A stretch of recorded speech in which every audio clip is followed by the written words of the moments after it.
So it was around 2017 that the IOD side was working really well, and we were getting these good results. And like I'd said before, one of the challenges with working with the medical aid patients was that the funds weren't there. So I knew that I could do the same stuff with the medical aid patients. So we went down a bit of a journey. Some angels helped us along the way.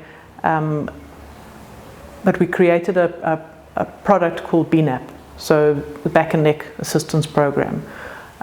Built the IT aspects of it, linking to that, all the protocols and training for the practices. So there were these 7 practices now that could deliver BNAP, and we managed to get a contract with GEMS, which was just amazing.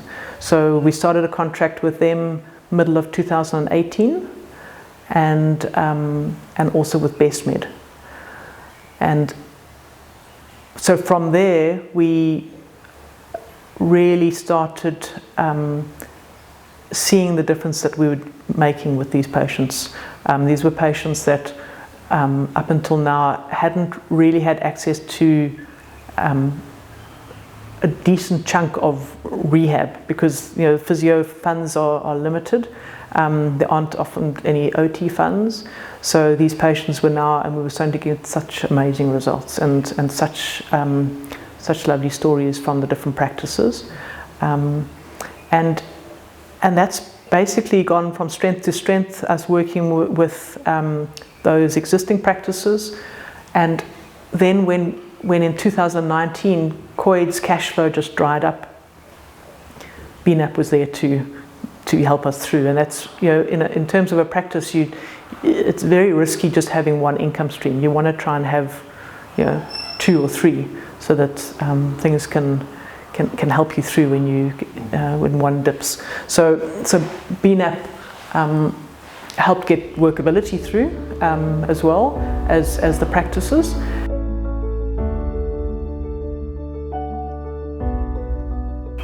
Then we went into good old lockdown, and for that first month everything was closed.